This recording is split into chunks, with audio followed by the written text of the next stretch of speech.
పోయినసారి మనం కొంత నేర్చుకున్నాము. ఒక్కసారి ఎవరైతే రాలేదో లేకుంటే ఆహ్, ఎవరైతే మిస్ అయ్యారో వాళ్ళకి కొంచెం ఉపయోగకరంగా ఉంటుందని జస్ట్ ఎ గ్లింప్స్ అంత వివరంగా కాకుండా ఒక్కసారి నేను మీకు జ్ఞాపకం చేస్తాను. Theology proper the study of god. దేవుని గురించినటువంటి ఒక పఠనం ఇది. థియాలజీ ప్రాపర్‌లో మనము డాక్ట్రిన్ ఆన్ ట్రినిటీ కూడా మనం కవర్ చేస్తాం. సో గాడ్ ద ఫాదర్ గురించి మనం స్టడీ చేసినప్పుడేమో థియాలజీ ప్రాపర్ అంటాము. అంటే మనం బైఫర్కేట్ చేయడానికి వీలు కాదు. దేవుని యొక్క దైవత్వాన్ని గురించి స్టడీ చేసినప్పుడు తండ్రి అయిన దేవుడికి, కుమారుడైన దేవుడైన యేసుక్రీస్తు వారికి, పరిశుద్ధాత్మకు అన్వయించబడుతుంది. కాబట్టి మనము it is very difficult to bifurcate. It's not possible also. ఎందుకంటే దైవత్వములో ఒక్కరు, వ్యక్తిత్వంలో ముగ్గురు. అది ట్రినిటీ గురించి మనం స్టడీ చేసినప్పుడు ఇంకా ఎక్కువ విషయాలు మనం నేర్చుకుంటాం. సో న్యూమటాలజీ అంటే doctrine on the holy spirit గురించి, అలాగే క్రిస్టాలజీ క్రిస్టాలజీ అంటేనేమో యేసుక్రీస్తు యొక్క దైవత్వాన్ని గురించి మనం స్టడీ చేస్తాం. God is one in his deity, 3 in persons అనే విషయాన్ని మనము గుర్తిస్తాం. తర్వాత దేవుని గురించినటువంటి స్టడీ చేసేటప్పుడు మనకు ఒక వరల్డ్ వ్యూ డెవలప్ అవుతుంది. ఎందుకంటే ప్రతి ఒక్కటి కూడా దేవుని కోణములో చూసే ప్రయత్నాన్ని మనం చేస్తాం. పోయినసారి సుధీర్ జంగం గారు చెప్పినప్పుడు దీని గురించి చాలా బాగా చెప్పారు. అయితే ఒకటి మీరు గ్రహించాలి. ఈ ప్రజెంటేషన్‌లో ట్రూత్ ఒకటే అయినప్పటికి కూడా అది డిఫరెంట్ పర్స్పెక్టివ్‌లో మనకు ఈ సత్యం అనేది దొరుకుతుంది. దేవుని గురించినటువంటి సరైన అవగాహన గనక మనకు లేకపోతే మనకు ప్రాపర్ వరల్డ్ వ్యూ అనేది మనకు ఉండదు. అంటే వరల్డ్ వ్యూ అంటే అర్థం దాంట్లో కూడా చాలా కాంపోనెంట్స్ ఉన్నాయి. అయితే ముఖ్యంగా దేవుని గురించినటువంటి ఎరుక మనకు కలిగినప్పుడు we will also know about myself. Man అంటే ఏంటో మనకు అర్థమవుతుంది. ఆ తర్వాత సిన్ అంటే ఏంటో మనకు అర్థమవుతుంది. సాల్వేషన్ అంటే ఏంటో అర్థమవుతుంది. డెస్టినిటీ అంటే మన గమ్యం ఏంటో మనకు అర్థమవుతుంది. అల్టిమేట్‌లీ మనం ఇవన్నీ కూడా మనం స్టడీ చేయబోతున్నాం. మ్యాన్ గురించి చూసినప్పుడు డాక్ట్రిన్ ఆన్ మ్యాన్ గురించి, డాక్ట్రిన్ ఆన్ సిన్ గురించి, డాక్ట్రిన్ ఆన్ సాల్వేషన్ గురించి, డెస్టినీ అంటే ఎస్కటాలజీ అంటాం. So doctrine on end time ఇవన్నీ కూడా మనం స్టడీ చేయబోతున్నాం. వీటన్నిటికి మూలం ఏంటంటే దేవుడు ఎవరు? సో దేవుని గురించిన ఎరుక మనం కాంప్రిహెన్సివ్‌గా మనం స్టడీ చేయడం కష్టం. ఎవరి వల్ల కాదు. అయితే దేవుడు ఎంతైతే మనకు బయలుపరుచుకున్నాడో అంతలో పరిశుద్ధాత్మ దేవుడు మనకు అనుగ్రహించిన కన్విక్షన్స్‌ని బట్టి మనం నేర్చుకోవడానికి సాధ్యమవుతుంది. ఎందుకంటే దేవుని గురించిన ఎరుక మనం కలిగినప్పుడు మనలో విశ్వాస ప్రమాణాలు మనం కలిగి ఉంటాం.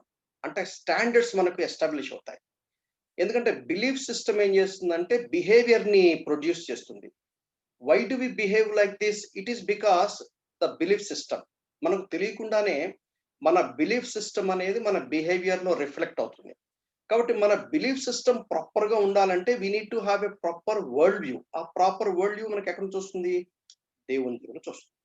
సో దేవుని గురించిన ఎరుక అనేది మన జీవితంలోని ప్రతి కోణంపై రిఫ్లెక్ట్ అవుతుంది అనే విషయాన్ని మనం దయచేసి గుర్తుంచుకోవాలి.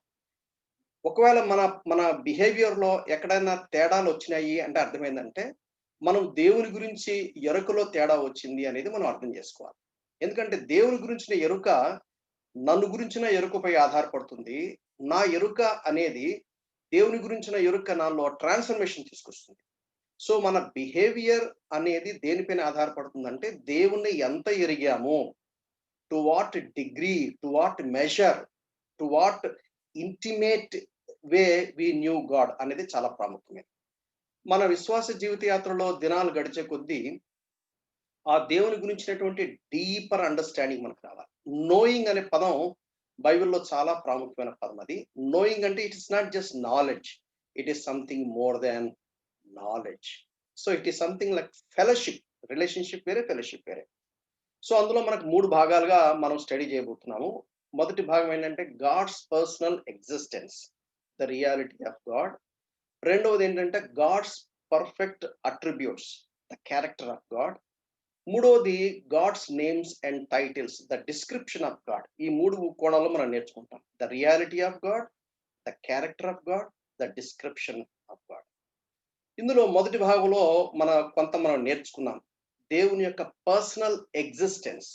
దేవుని యొక్క పర్సనల్ ఎగ్జిస్టెన్స్ గురించి నేర్చుకున్నప్పుడు general revelation and special revelation. General revelations లో ఏం చూసాము? 4 భాగాలు. ఒకటేంటి? Cosmological argument, cause and effect. Effect ఉండాలంటే కాజ్ ఉండాలి. Who is that cause? Uncaused cause is God. It's a cosmological argument. Talks about the creation, general creation. రెండవది, ఆ creation లో కూడా teleological argument, design and designer. ఒక అద్భుతమైనటువంటి design చూసామంటే designer లేకుండా డిజైన్ ఎక్కడి నుంచి వస్తుంది? So that ultimate designer is God.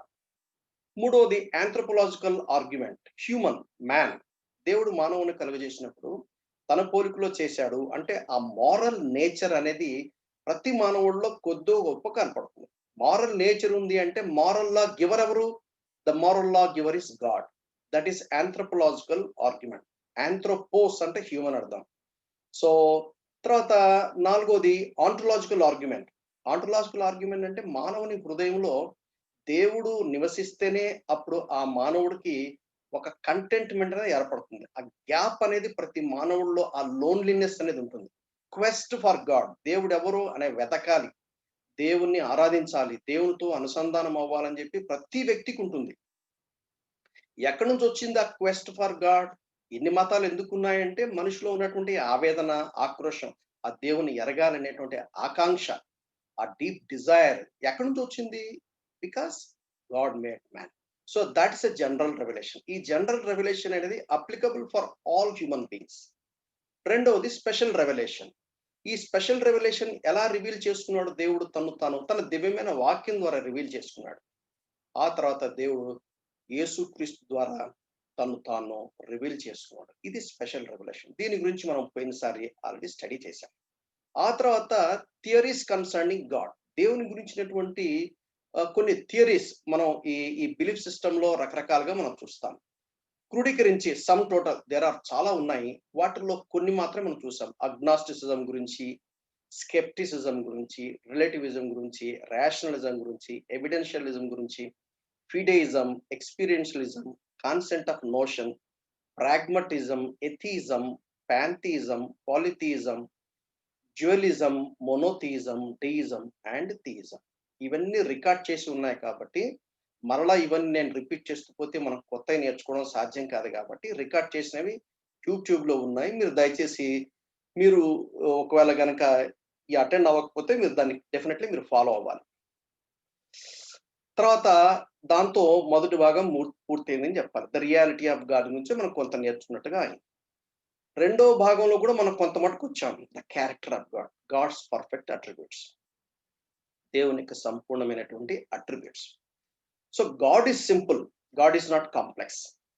The doctrine of divine simplicity ఏం చెప్తుందంటే God is without parts and so cannot have material or temporal parts. So మనం అనుకున్నట్టుగా God is not sum total of fragmentations. So ఇది explanation కొంచెం కష్టమే కానీ but God is simple. God is not multiple parts join together, integrated multiple parts కాదు. God is simple అనే విషయాన్ని గుర్తుపెట్టుకొని చాలు. మనకు కావాల్సిన పాయింట్ ఏంటంటే the being of god is identical to the attributes of God. నీ మహిమను నాకు చూపిస్తావా అని ఎప్పుడైతే మోషే అడుగుతాడో నిర్గమకాండం 32 అధ్యాయంలో, 33 అధ్యాయంలో అక్కడ దేవుడు ఆయన ముందు దాటిపోతున్నప్పుడు దేవుని యొక్క గుణగణాల గురించినటువంటి వివరణ అక్కడ మనం చూస్తాం. దాన్ని బట్టి మనకేం అర్థమవుతుందంటే దేవుని యొక్క గుణగణాలు లేక దేవుని యొక్క అట్రిబ్యూట్స్, దేవుని యొక్క బిరుదులు, దేవుని యొక్క నామములు ఏవైతే ఉన్నాయో అవి ఎప్పుడైతే మనం స్టడీ చేస్తామో దాన్ని బట్టి దేవుని గురించినటువంటి ఒక అవగాహన మనం కలిగి ఉండటానికి సాధ్యమవుతుంది. సో పోయినసారి మనం చూసినప్పుడు గాడ్స్ పర్ఫెక్ట్ అట్రిబ్యూట్స్ లో మనము కొన్ని చూసాం. అందులో 4 భాగాలుగా చేయడం జరిగింది. యాక్చువల్గా ఈ స్టడీ నాకు ఎక్కడ దొరికిందంటే దాదాపు ఒక 25 ఇయర్స్ బ్యాక్ థియలాజికల్ కాలేజ్లో నేను బిఏ క్రిస్టియన్ స్టడీస్ అనే కోర్సులో నేను జాయిన్ అయినప్పుడు వాళ్ళు మాకు ఇచ్చినటువంటి నోట్స్లో ఎక్కువ పార్ట్ నేను బారో చేశాను. ఆ తర్వాత నేను దాని మీద స్టడీ చేసే కొద్దీ నాకున్నటువంటి అవగాహనలు, ఆలోచనలు కూడా దీంట్లో పొందుపరిచాను. గాడ్స్ ఎసెన్స్, దేవుని యొక్క వ్యక్తిగత స్వభావం. దేవుని యొక్క వ్యక్తిగత పర్సనల్ నేచర్‌లో గాడ్ ఈజ్ స్పిరిట్. దేవుడు ఆత్మ అయినవాడు. తెలుగులో తర్జుమా చేసినప్పుడు నేను కొంచెం ఈ దేవుడు ఆత్మ అని రాస్తే సరిపోతుందా? లేక దేవుడు ఆత్మ అయిన వాడని రాస్తే సరిపోతుందా? నాకు అక్కడక్కడ కొంచెం అంత పర్ఫెక్ట్‌గా సాటిస్ఫై అవ్వలేదు. బట్ స్టిల్ అలా పెట్టాను నాకు తోచినట్టుగా. But English is correct. God is spirit. దేవుడు ఆత్మ అంటే సరిపోతుందనుకుంటాను. అలాగే గాడ్ ఈజ్ లైఫ్. దేవుడు జీవము లేక జీవమైన వాడు. God is intelligent. దేవుడు జ్ఞానమైన వాడు. God is emotional. దేవుడు భావోద్రేకములు కలిగిన వాడు. God is purposeful. దేవుడు ఉద్దేశం కలిగిన వాడు. God is active. God is not passive. దేవుడు క్రియాశీలమైన వాడు. ఈ థియాలజీ ప్రాపర్ స్టడీ చేసేటప్పుడు డిఫరెంట్ స్కాలర్స్ డిఫరెంట్ పర్స్పెక్టివ్ లో వెళ్తారు. ఒకవేళ మీలో ఎవరైనా సరే ఈ ఈ థియాలజీని గనక మీరు స్టడీ చేస్తున్నప్పుడు ఎగ్జాక్ట్లీ ఆల్ థియోలాజియన్స్ ఒకే అండర్స్టాండింగ్ రావటం అనేది కొన్నిసార్లు అరుదు. బట్ అండర్స్టాండింగ్ ఉంటుంది. Majority unity of mind and think ఉంటుంది. But we try to understand the best possible way. మొదటిది గాడ్ ఈజ్ స్పిరిట్. ఇది కూడా చూసాం మనం. పోయినసారి దాన్ని కంప్లీట్ చేసాము. ఒకసారి మనం రివ్యూ చేసుకుంటున్నాం. God is spirit. ఏ నరుడు నన్ను చూసి బ్రతకడని చెప్పాడు 33:20 మనం మాట్లాడుకున్నాం. యోహాను సువార్తలో 1వ అధ్యాయం 18వ వచనంలో ఎవడును ఎప్పుడునూ దేవుని చూడలేదు. 1 తిమోతి 6:16 ఎవడునూ ఆయనను చూడలేదు, చూడనేరడు. This is true. ఎందుకంటే because God is a spirit. God is అంటే he is not physical. He is non physical, incorporeal, non matter.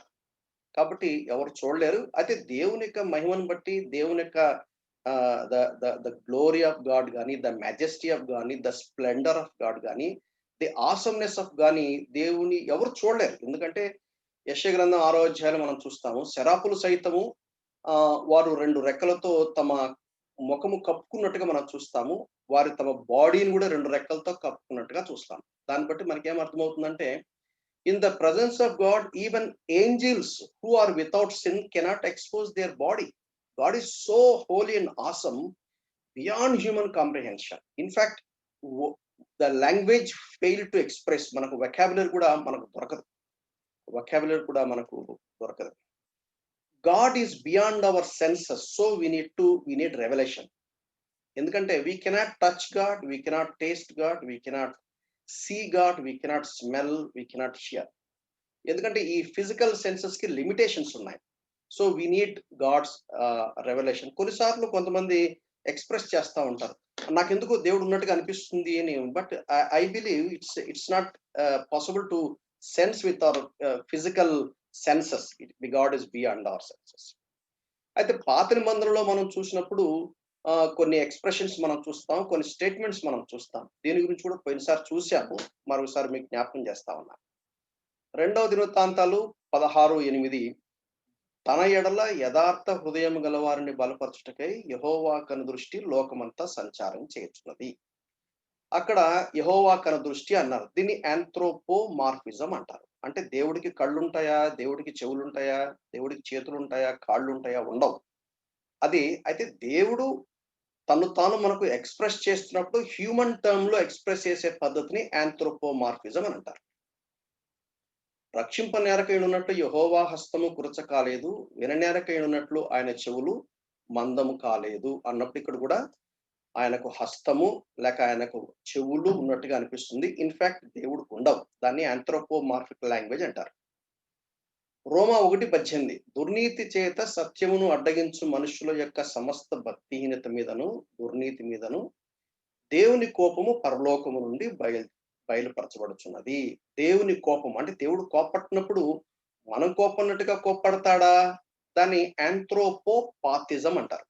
ఆంథ్రోపోపాథిజం అంటే అర్థం ఏంటంటే, దేవుడు మనకున్నట్టుగా ఫీలింగ్స్ ఉన్నట్టుగా ఎక్స్ప్రెస్ చేశారు. అంటే దేవుడు కోప్పడతాడు, దేవుడు బాధపడతాడు.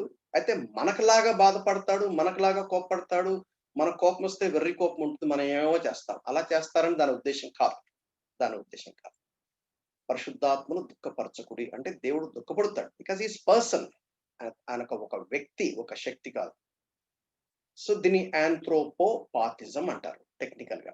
అది రెండవది.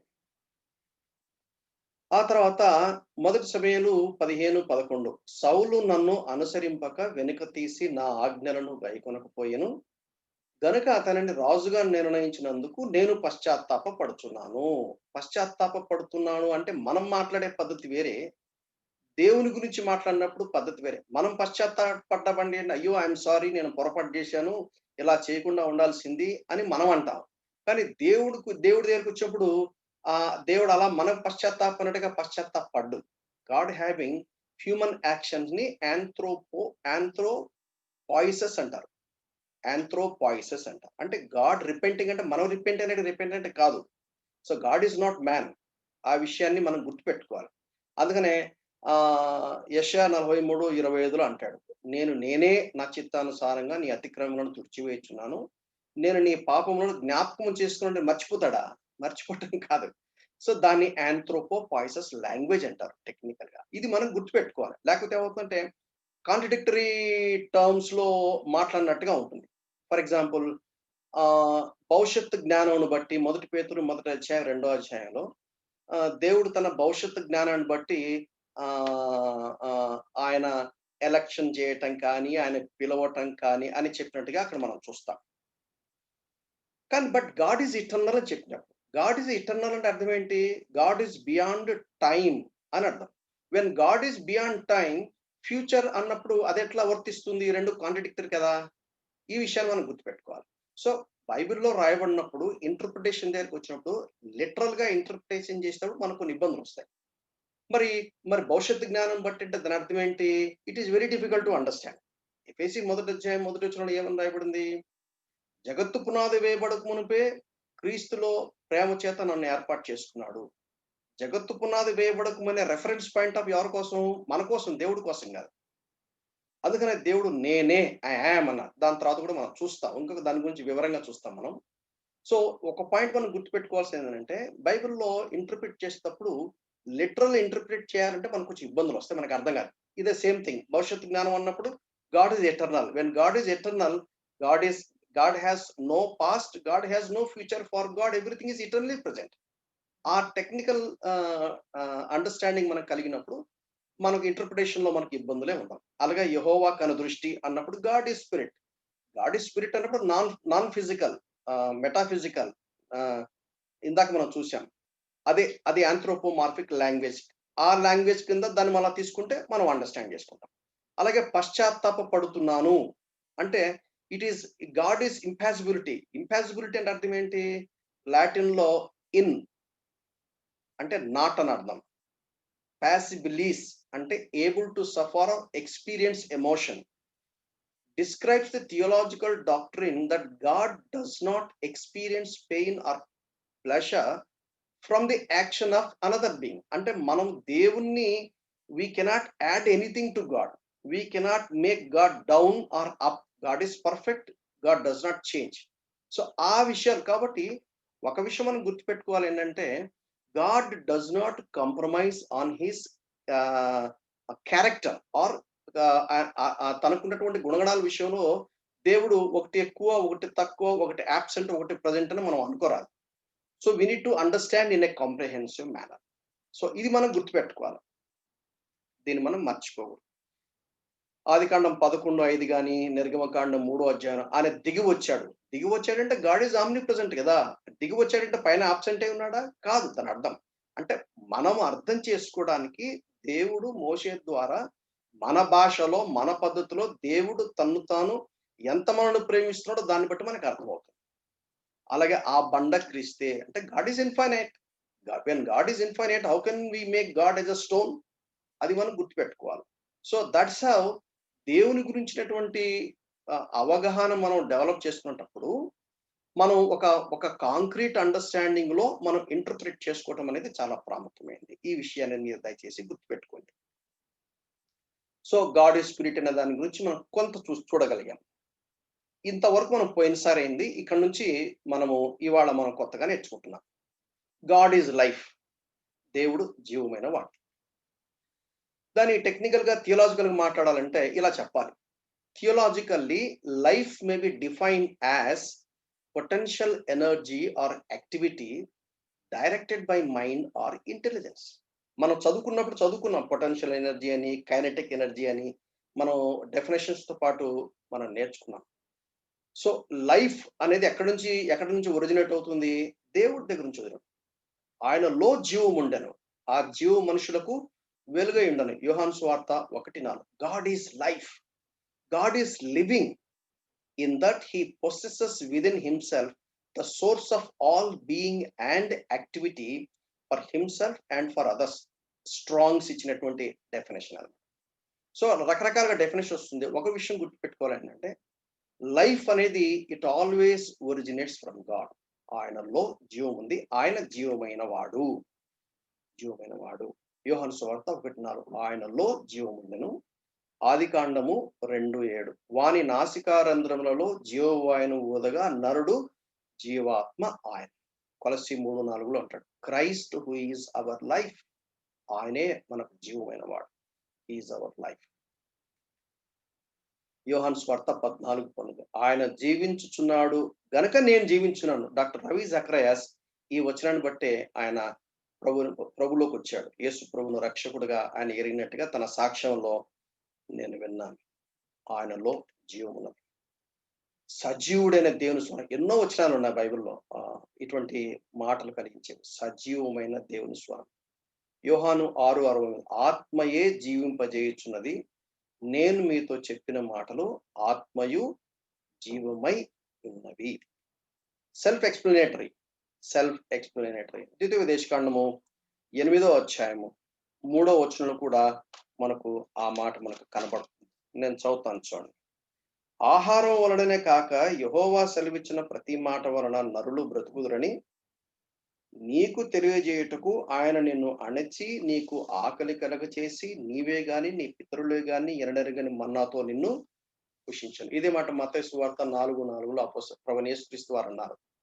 ఆయన శోధించబడ్డప్పుడు మనుషుడు రొట్టె వలన మాత్రం కాదు గాని దేవుని నోటి నుంచి వచ్చు ప్రతి మాట వలన జీవించును. ఆయన బికాస్ హి ఈజ్ లైఫ్. ఆయన జీవమైన వాడు. He has potential energy, inbuilt energy in self. ఆయన సృష్టికర్త. ఆయన నోటి మాటల్లోని శక్తి ఎంత మహత్తరమైనదంటే నోటి మాట చేత సమస్తాన్ని సృష్టించాడు అనే మాటలు దేవుని యొక్క వాక్యంలో మనకు కనపడుతుంది. ఆయన సృష్టిని సృష్టించడం మాత్రమే కాదు, సృష్టిని నిర్వహిస్తున్నాడు. He is not only creator, he is also sustaining and controlling the whole creation. The whole creation is under his perfect control. అంచేత ఆయన అద్భుతాలు చేసేవాడు. అంటే బియాండ్ న్యాచురల్ లాస్ చేసింది ఆయనే. దాన్ని అధిగమించగలిగింది కూడా ఆయనే. He's both. న్యాచురల్ లా ఎక్కడి నుంచి వచ్చింది అంటే it is all god's creation, but God is also super natural. అంచేత ఆయన తన అద్భుతమైన విధానంలో తన వారిని రక్షించాడు. దానియేలు గ్రంథం 6వ అధ్యాయం 26వ వచనం కూడా మనం చూస్తాం. ఒక్కొక్క వచనాన్ని చూసి మనం వివరించుకుంటూ పోతే చాలా టైం పడుతుంది. మనం అంతా కవర్ చేయలేము. అందుకనే మీకు అలా వచనాలు మీకు రెఫరెన్స్ చూపిస్తూ అలా కొన్ని మాటలు చెప్పేసి నేను ముందుకు దాటిపోతున్నాను. He has life. And so ఆయన మాట్లాడేవాడు. He is not dead, he is life. ఆయన తీర్పు తీర్చేవాడు. మానవుని తృష్ణ ఆయన తీర్చగలిగిన వాడు. సామ్ నంబర్ 8:42లో ఆ విషయాలు మనం చూస్తాం. దేవుడు జీవమైన వాడు. God is intelligent. దేవుడు జ్ఞానమైన వాడు. 3 విషయాలు మనం అర్థం చేసుకోవాలి. తెలుగులో కొంచెం కష్టంగాని ఇంటర్చేంజబుల్ గా రాసినట్టుగా మనం చూస్తాం. ఇంగ్లీష్ లో కొంచెం బాగా అర్థం కావడానికి సాధ్యమవుతుంది. నాలెడ్జ్ వేరే, అండర్స్టాండింగ్ వేరే, విజ్డమ్ వేరే. ఏంటి నాలెడ్జ్ అంటే? ఇన్ఫర్మేషన్, పర్సెప్షన్ ఆఫ్ ఫ్యాక్ట్స్ ని నాలెడ్జ్ అంటారు. అండర్స్టాండింగ్ ఏంటి? Insights into the significance of facts.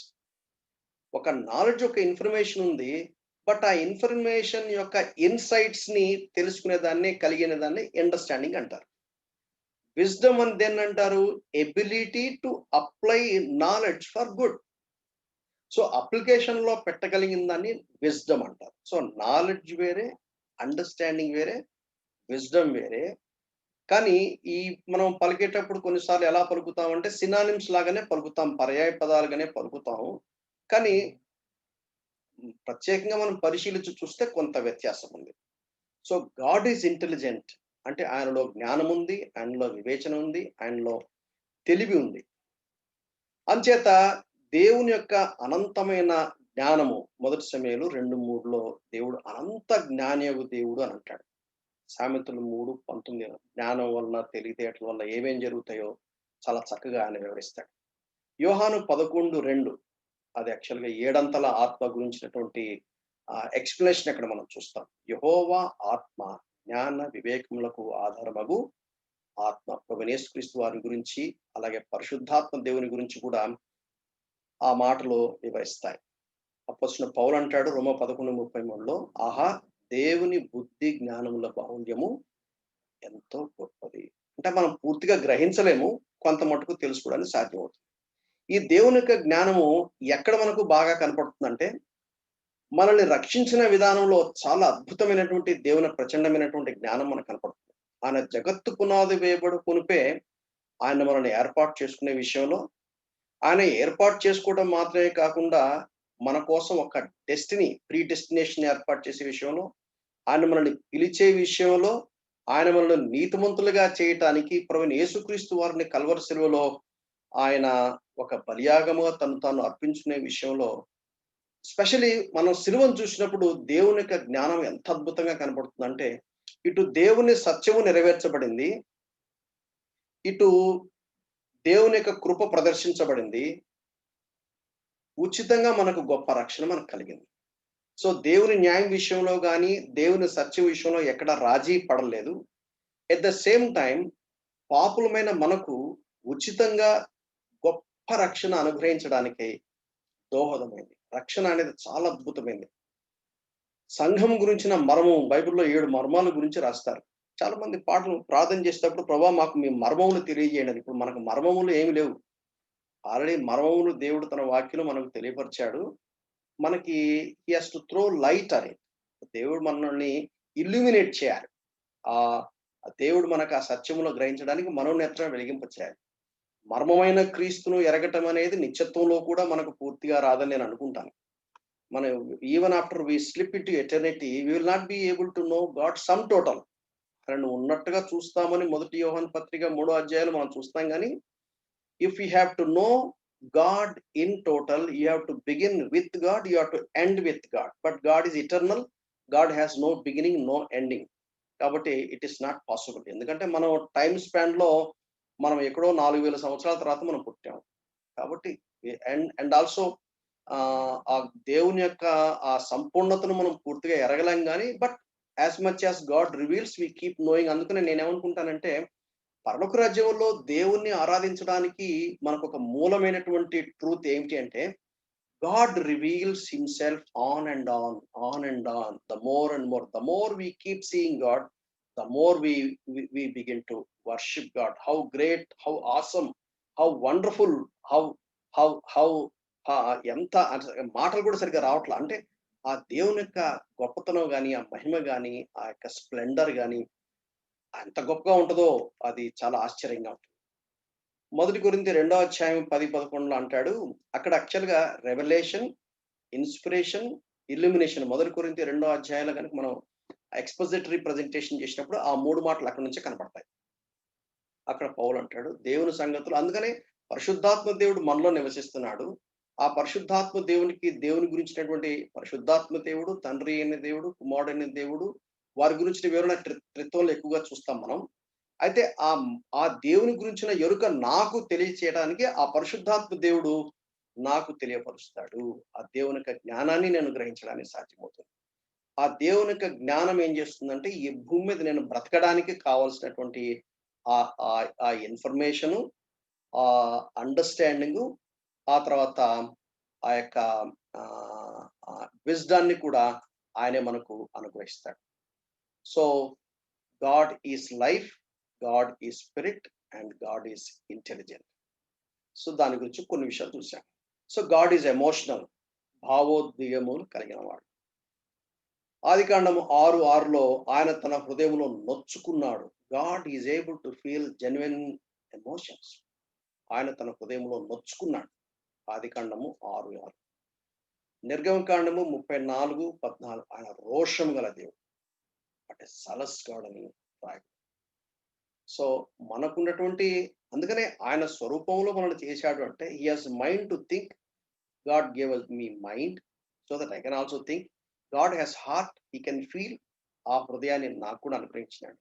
God has will, he can decide. I am also able to take decision because of the choices. ఆయన పోలికలోని ఒక భాగం అది. ఆయన రోషం గల దేవుడు. ఆయన మనం పాపం చేసినప్పుడు నొచ్చుకుంటాడు. యెషయా 62:5 నిన్ను గూర్చి ఆయన సంతోషిస్తాడు.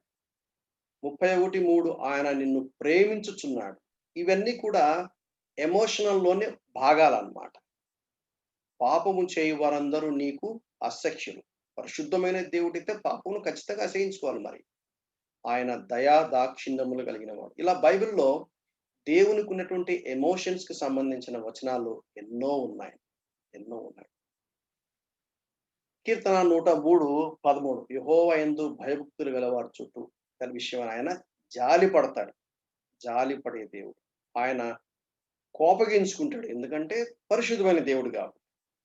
మొదటి అధ్యాయం రోమాపత్రిక 18వ వచనం మనం చూస్తాం. ఆయన సంతోషించేవాడు, ప్రేమించేవాడు, ఆయన పాపమును అసహించుకుంటాడు, ఆయన దయాదాక్షిణ్యము కలిగిన వాడు, ఆయన జాలి పడే దేవుడు, ఆయన ఉగ్రుడు అని బైబిల్ ఉగ్రత, ద రాత్ ఆఫ్ గాడ్ అని ఇంగ్లీష్లో రాయబడింది. It is because God is holy.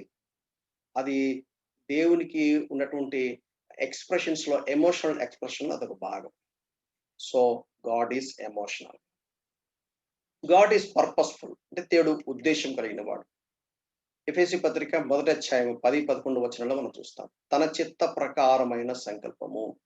God is able to establish a specific purpose and then work out that purpose. దేవునికి ఒక పర్పస్ ఉంది. ఆ పర్పస్ ని నెరవేర్చుకోవడానికి ఆయన చర్య పూనుకుంటాడు. He will accomplish his purposes. ప్రకటన 4:10-11 ప్రభువా మా దేవా నువ్వు సమస్తమును సృష్టించితివి, నీ చిత్తమును బట్టి విండను, దానిని బట్టే సృజించబడిన.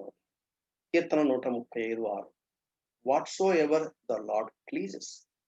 ఆయన తన what ever God pleases he does it.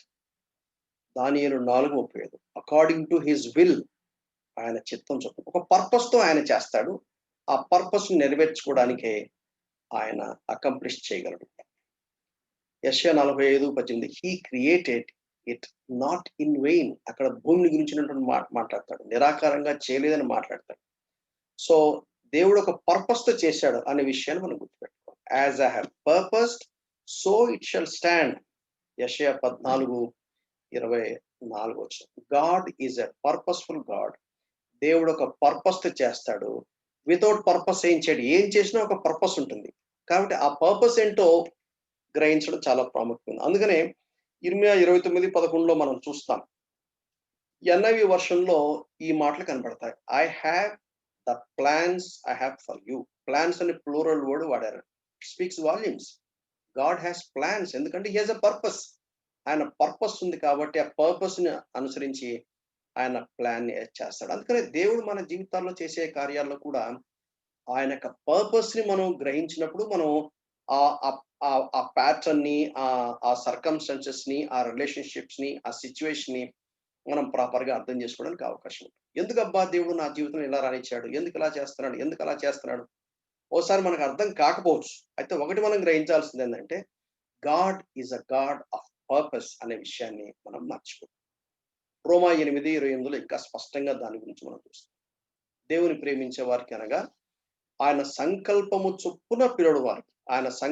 చొప్పున పిలువబడిన వారికి మేలు కలుగుటకే సమస్తము సమకూర్చి జరిగించుచున్నాడు ఎరుగుదు అని కింద ఫుట్ నోట్లో రాయటం అనేది మనం చూస్తాం. ఎఫెసీ 3:11 according to the eternal purpose of god. దేవుని యొక్క నిత్య సంకల్పం. So God has a purpose, specific purpose అనే విషయాన్ని మనము గుర్తుపెట్టుకోవాలి. దేవుడు పర్పస్ కలిగిన వాడు, ఉద్దేశం కలిగిన వాడు. God is active. ఆయన అది క్రియాశీలమైన వాడనే అది కొంచెం నాకు అంత మింగుడు పడలేదు. బట్ నెట్‌లోనే ఎక్కడో ట్రై చేస్తే నాకు తెలుగులో ఆ పదం దొరికింది అని పెట్టాను. But God is active. దేవుడు God is not passive. God is not passive. కొన్నిసార్లు మనకు అనిపిస్తుంది వాట్ ఈస్ హ్యాపెనింగ్ ఈ ఈ జరుగుతున్నప్పుడు ఏంటబ్బా! దేవుడు పట్టించుకోవట్లేదే, లేక దేవుడు విడిచిపెట్టాడా? అసలు దేవుడు చూస్తున్నాడా? దేవుడు ఏమన్నా చర్య పూనుకుంటున్నాడా? అని కొన్నిసార్లు మనం అర్థం కాదు గానీ, but one thing is true that God is active. God is not passive. In the beginning God created. So, ఆయన యాక్టివ్‌గా వాట్ హి డస్ ఆయన ఏం చేశాడనేది బాగా అర్థమవుతుంది.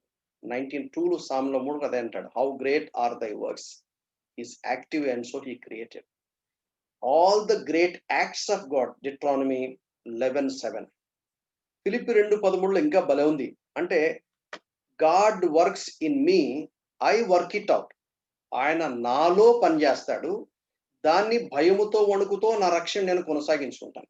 So what God worked in me or what God is working in me, I work it out. So నేను దేవుడు కలిసి పనిచేసే ఈ ఈ ప్రయాణం అన్నమాట. So god is actively involved in my life. God created because he is active and God is also controlling and ruling and over ruling అనే విషయాన్ని మనం గుర్తుపెట్టుకోవాలి. So god is active. So if you can recap personal నేచర్‌లో దేవుడు God is spirit, God is life, god is intelligent, god is emotional, god is purposeful, god is active. So that is the god's essence. మీకు కొన్ని కొన్ని కొంత basic material మీ ముందు ఉంచబడుతుంది. దాన్ని మీరు ఆధారం చేసుకొని you can still work it out. You can still work it out. Then secondly God's greatness. దేవుని యొక్క సామర్థ్యత. God is self existent. దేవుడు స్వయం ఉనికి కలిగినవాడు.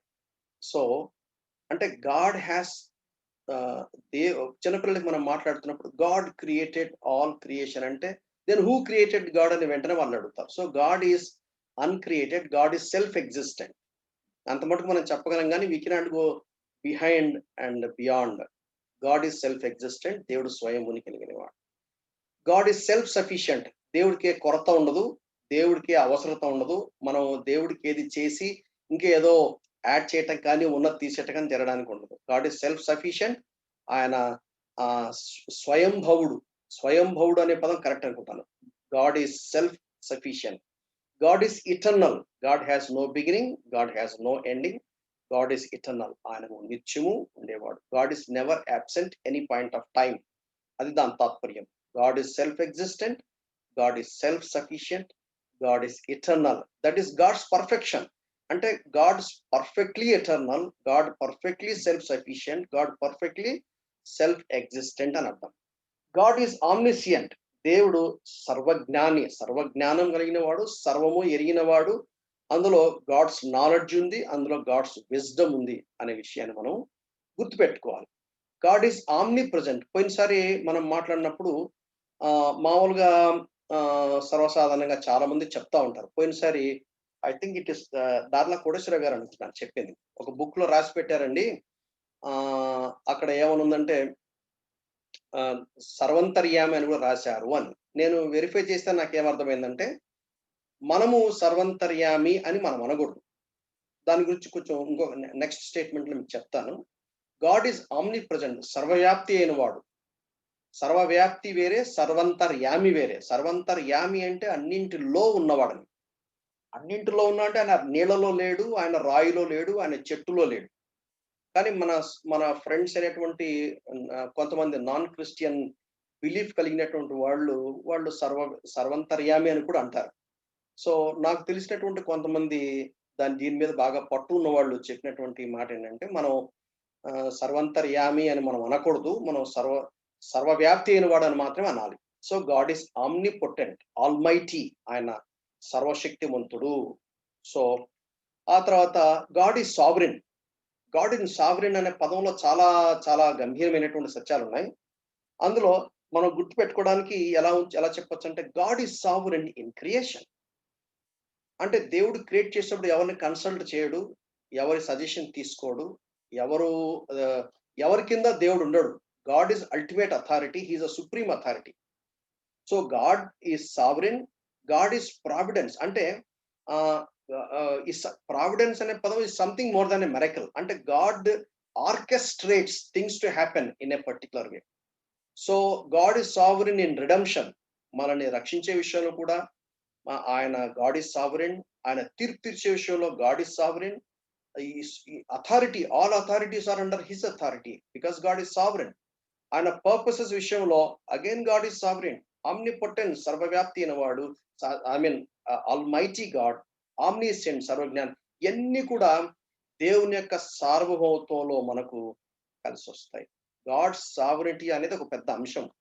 సో అట్లీస్ట్ మీకు గుర్తుండడానికని మళ్ళా ఇవి నేను పొందుపరచడం జరిగింది. దేవుడు సార్వభౌముడు అన్నప్పుడు God is sovereign in all అనే విషయాన్ని మనము గుర్తుపెట్టుకోవాలి. తర్వాత గాడ్ ఈజ్ ట్రాన్సెండెంట్. ఈ టెక్నికల్ వర్డ్స్ ఇవి మనం కొన్నిసార్లు పూర్తిగా గ్రహించకపోయినా, even if you don't understand but you know it, you should know it. తెలుసుకుని ఏం చేయాలంటే we need to work on it.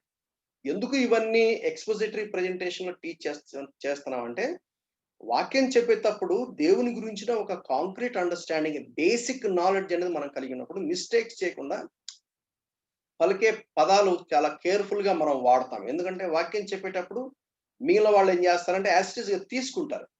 కాబట్టి మనకు వాక్యం బోధించే బోధకులకు దేవుని గురించిన ఒక అవగాహన మనం కలిగి ఉండాలనే విషయంలో ఈ కరికులం యాడ్ చేయడం జరిగింది.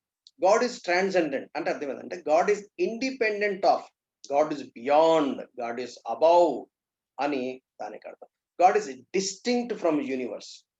అదే హిందూ ఫిలాసఫీలో కానీ దిస్ ఇస్ డిఫరెంట్ ఫిలాసఫీ. అందుకనే god of the Bible is god is transcendent, god is beyond, god is beyond.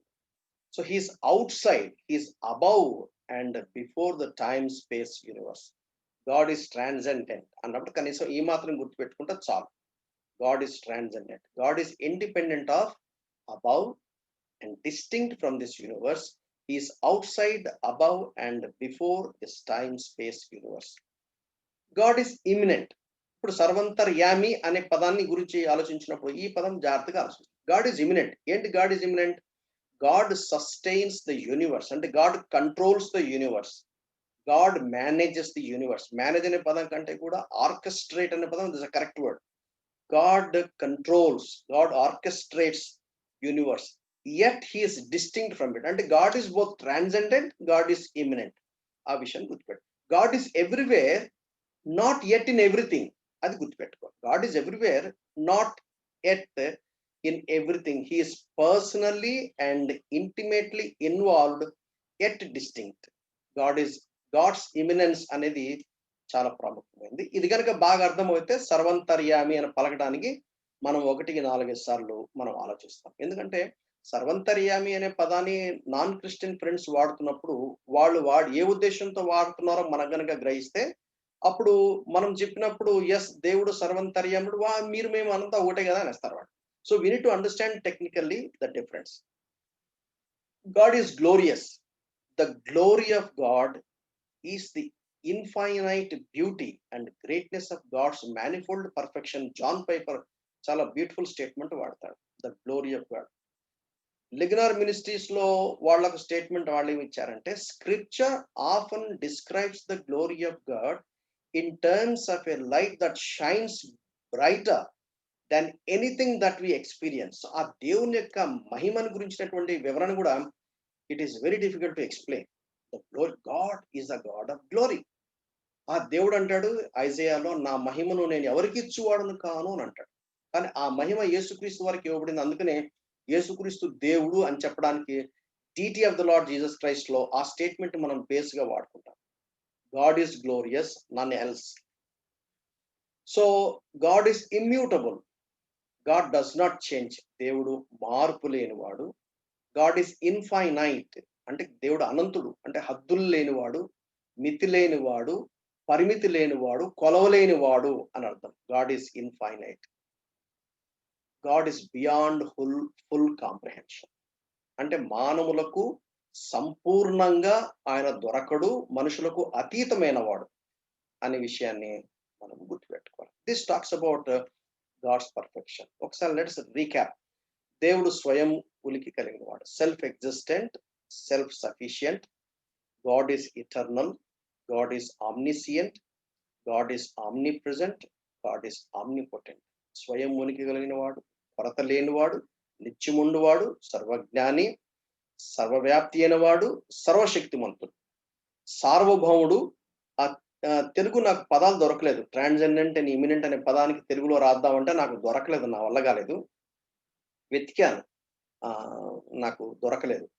ఆ పదాలు లేవేమో బహుశా. గాడ్ ఈజ్ గ్లోరియస్, దేవుడు మహిమ కలిగిన వాడు.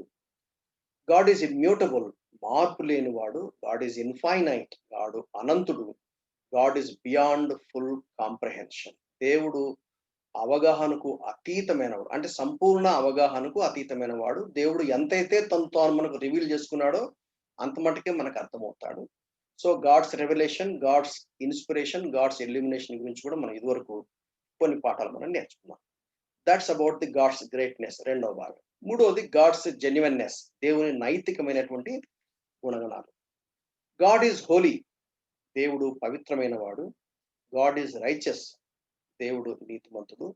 గాడ్ ఈజ్ ట్రూ, దేవుడు సత్యము. గాడ్ ఈజ్ ఫెయిత్ఫుల్, దేవుడు నమ్మదగిన వాడు. God is holy, God is righteous, God is true. Truth అని చెప్పాలి. అది కూడా ఎట్లా, కొన్నిసార్లు ఆ ట్రూత్ అని పెట్టాలా లేక ట్రూ అని పెట్టాలా కూడా కొద్దిగా అటు ఇటు నేను ఆలోచించాల్సి వచ్చింది. సో ఎందుకంటే all truth is God's truth. So truth originated from God, ultimate truth. God is the ultimate truth. అందుకనే ఐ ఆమ్ ద ట్రూత్ అన్నాడు. ద ట్రూత్ అంటే ట్రూత్ కి ద ట్రూత్ కి తేడా ఉంది. ఈజ్ ద ట్రూత్ అంటే only truth. God is the truth. All truth is originated from God. God is faithful, దేవుడు నమ్మదు. Whatever he says he does it. So దేవుని యొక్క నైతిక గుణాల గురించి ఇవి మనకు సర్వసాధారణంగా మనం చాలా సార్లు వింటా ఉంటాము. ఎందుకంటే గాడ్ ఈజ్ హోలీ అనే దాని గురించి మాట్లాడాలంటే కనీసం ఒక గంట సేపు మాట్లాడచ్చు. గాడ్స్ హోలీ అంటే, లేక కొన్ని మాటలు నేను చెప్తాను, మీకు సహాయకరంగా ఉంటుంది. ఒకవేళ ఎవరైనా దేవుని గురించి ఎక్స్ప్లెయిన్ చేస్తున్నప్పుడు నాకు టైం లేదండి, టెల్ మీ వన్ వర్డ్, దేవుడు ఎవరు ఒక మాట చెప్పండి అంటే, we can safely say God is Holi. ఎందుకంటే గాడ్స్, దేవుడు పరిశుద్ధమైన వాడు అని చెప్పినప్పుడు దేవుని యొక్క మిగిలిన గుణగణాలన్నీ కూడా దాంతో ముడిపడి ఉన్నాయి. అంటే అర్థం ఏంటంటే god is righteous, at the same time god is holy. God is loving, at the same time god is holy. So god's justice గురించి మాట్లాడినప్పుడు, గాడ్స్ మర్సీ గురించి మాట్లాడినప్పుడు, గాడ్స్ గ్రేస్ గురించి మాట్లాడినప్పుడు, గాడ్స్ లవ్ గురించి మాట్లాడినప్పుడు, అట్లా దేవుని కూడా గుణగణాలు అన్నీ ఉన్నా కూడా ప్రతి దాంట్లో కూడా ఎలా ఉంటుందంటే ఆ కాంప్రిహెన్సివ్ గా ఉంటుంది. అది ఇంటిగ్రేట్ చేసినట్టుగా ఉంటుంది అనమాట.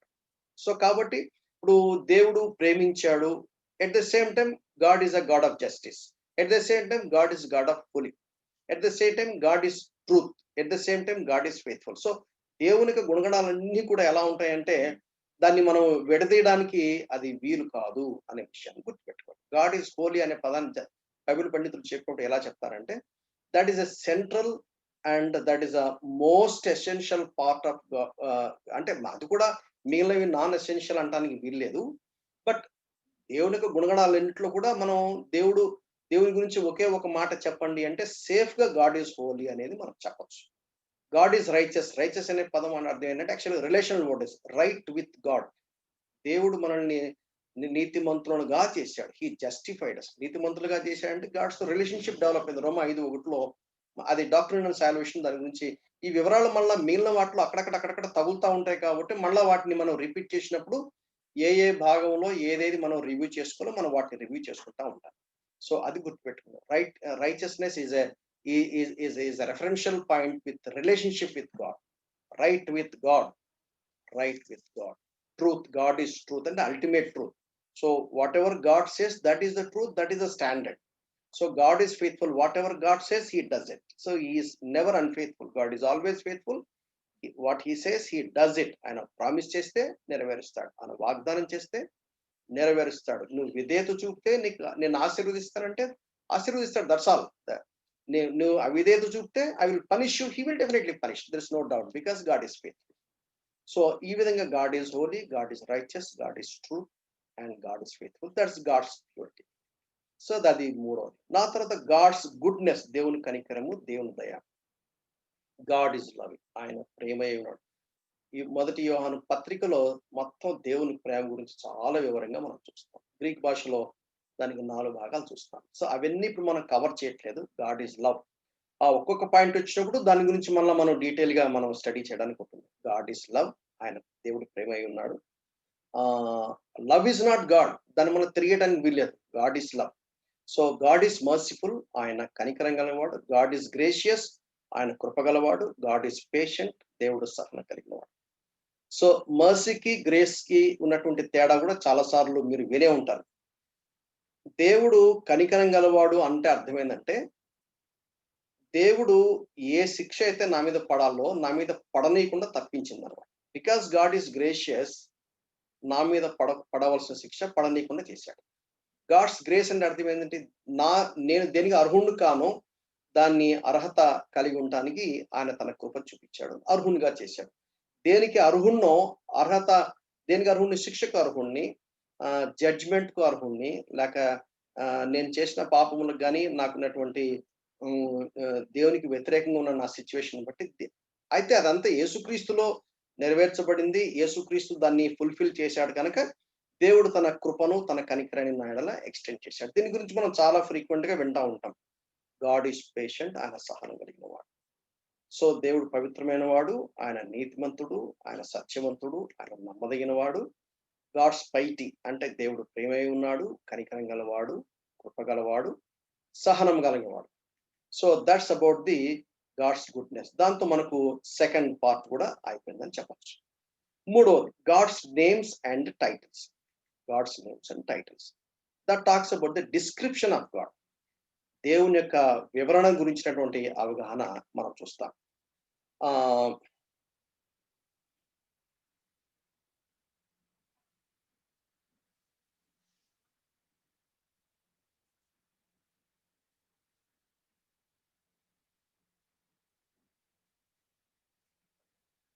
దేవునికి ఉన్నటువంటి పర్సనల్ నేమ్స్.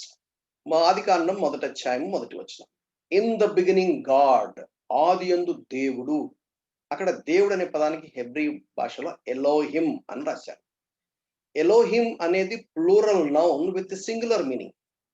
అది మామూలుగా మన తెలుగులో గాని, ఇంగ్లీష్‌లో గాని గ్రామర్‌లో ఈ ఫెసిలిటీ మనకు లేదు. సింగులర్ ఉంటే సింగులర్, ప్లూరల్ ఉంటే plural.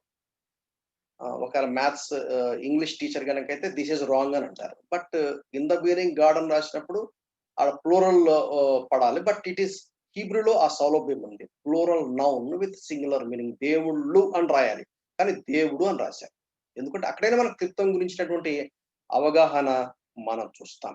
In the beginning god. Elohim అనేది దేవునికి 3 పర్సనల్ నేమ్స్ ఉన్నాయి. దేర్ ఆర్ 3 టైటిల్స్ చాలా ఉన్నాయి. There are many titles. But personal names వచ్చి 3 ఉన్నాయి. అందులో ఒకటి ఎలోహిం. 2570 సార్లు చెప్పబడిందని బైబిల్ పండితుల అవగాహన. ఎలోహిం అంటే మీనింగ్ ఏంటంటే the strong one, the God of power, supreme God అని అర్థం. ఇక్కడ కూడా మీకు కాంప్రిహెన్సివ్‌గా మీ ముందు పెట్టట్లేదు. కొన్ని మాత్రమే నేను మీ ముందు పెడుతున్నాను. El Elyon extension or combination of names with Elohim. The strong one, supreme God అనేదేమో ఎలోహిం. ఎల్ అంటే ఎలోహిం అని అర్థం. El Elyon the most high God.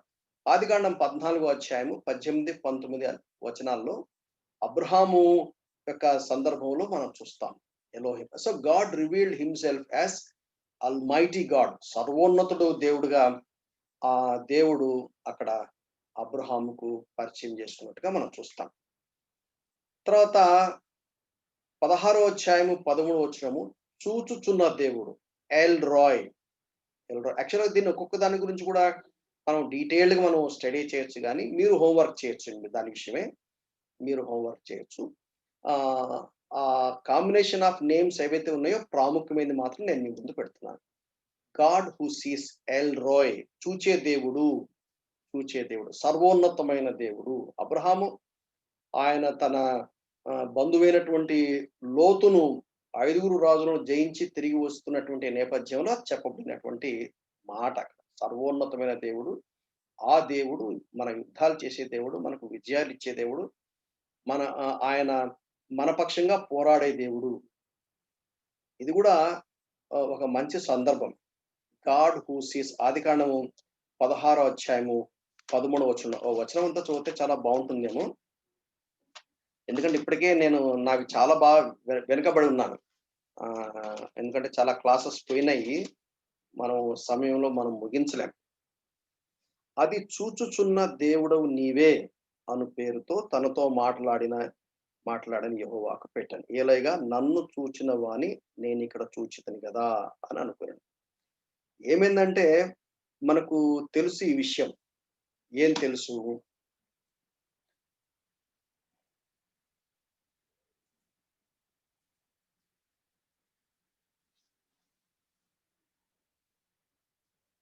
సారా చెప్తుంది హాగర్‌ని పంపించేయమనింది. హాగర్ వెళ్ళిపోవాల్సిందే. హాగర్‌తో పాటు ఇష్మాయేల్ కూడా వెళ్ళిపోవాల్సిందే. వారు కలిసి ఉండటానికి వీల్లేదు. దీన్ని గలతీ పత్రికలో అపొస్తలుడు పౌలు కూడా చాలా చక్కగా వివరిస్తాడు. ఆ సందర్భంలో చెప్తున్నటువంటి మాట ఏంటంటే చూచుచున్న దేవుడు. అంటే గాడ్ నోస్ ఎవ్రీథింగ్. అదే నిర్గమకాండం 3వ అధ్యాయం చూస్తుంది. నేను నా ప్రజల బాధను నేను చూశాను. గాడ్ ఆఫ్ ఎల్ రోయ్, ఆయన చూచుచున్న దేవుడు. అంటే Elohim, supreme God, strong God అని చెప్తున్నప్పుడు ఆయన సర్వోన్నతమైన దేవుడు, ఆయన చూచుచున్న దేవుడు. అది చూసినప్పుడు ఏం చేస్తామంటే మన లైఫ్ లో కూడా అప్లై చేసుకుంటున్నప్పుడు నన్నెవరు చూస్తున్నారు, నన్నెవరు పట్టించుకుంటారు, నా విషయం ఎవరికి తెలుసు అని మనం అనడానికి వీల్లేదు. Because our God of the Bible is God who sees. And El Roi దేవుడు. ఎల్ షద్దాయ్ 17వ అధ్యాయం మొదటి వచనం కూడా చాలా మంచి మాట. L షద్దాయ్ all mighty God. యాక్చువల్గా ఏంటంటే ఇష్మాయిల్ పుట్టిన దగ్గర నుండి మధ్యలో గ్యాప్ ఉంది. 16వ అధ్యాయము 17వ అధ్యాయములో మనకు చూడండి, మనకు బాగా అర్థమవుతుంది. 16వ అధ్యాయం చివరి మాట. హాగరు అబ్రహామునకు ఇష్మాయిలును కనినప్పుడు అబ్రహాము 86 ఏండ్ల వాడు. అబ్రహాం 17వ అధ్యాయం మొదటి వచనం. అబ్రహాము 99 ఏండ్లాడవాడు. అంటే ఎంత గ్యాప్ వచ్చింది చూడండి. అంటే ఆ మధ్యలో గ్యాప్ అంతట్లో ఏమైందంటే అబ్రహాము ఇష్మాయిల్ చుట్టూ తిరుగుతున్నాడు. సో అప్పుడు దేవుడు చెప్తా ఉన్నాడు, నేను సర్వశక్తి గల దేవుడు, ఆల్మైటీ గాడ్. నాకు అసాధ్యమైనది ఏమైనా ఉందా? నేను వాగ్దానం చేసి నెరవేర్చకుండా ఉంటానా అని దేవుడు తను తాను అబ్రహాంకు బయలుపరుచుకున్న విషయం 17వ అధ్యాయంలో చాలా వివరంగా మనం చూస్తాం. So God is almighty God. 21వ అధ్యాయము 33వ వచనంలో ఎల్ ఒలాం, ఆయన నిత్యుడైన దేవుడు. ఆదికాండము 21వ అధ్యాయము 33వ వచనం నేను చదువుతాను చూడండి. అబ్రహాము వారిద్దరూ అక్కడ అట్లా ప్రమాణం చేసుకున్నందున ఆ చోటుకు బేర్షెబా అని అనబడను. బేర్షెబాలో వారు అలాగ ఒక నిబంధన చేసుకున్న తర్వాత అబీమెలెకు లేచి తన సేనాధిపతి అయిన పీకులతో ఫిలిష్తీయుల దేశం తిరిగి వెళ్ళెను. అబ్రహాం బేర్షెబాలో పిచ్చుకల ఉసురు నాటి అక్కడ నిత్యుడైన యెహోవా పేరట ప్రార్థన చేశాను. నిత్యుడైన దేవుడు. ఆ తర్వాత ఆయన అబ్రహామును బేర్షెబాలో కంటిన్యూ అన్నట్టుగా మనం చూస్తాము. సో దేవుడు ఎవరంటే నిత్యుడైన వాడు, నిత్యము జీవించేవాడు. 4 మాటలు మనం చూస్తాం. El Elyon, El Roi, El Shaddai, El Olam. At least ఒక 4 మాటలు.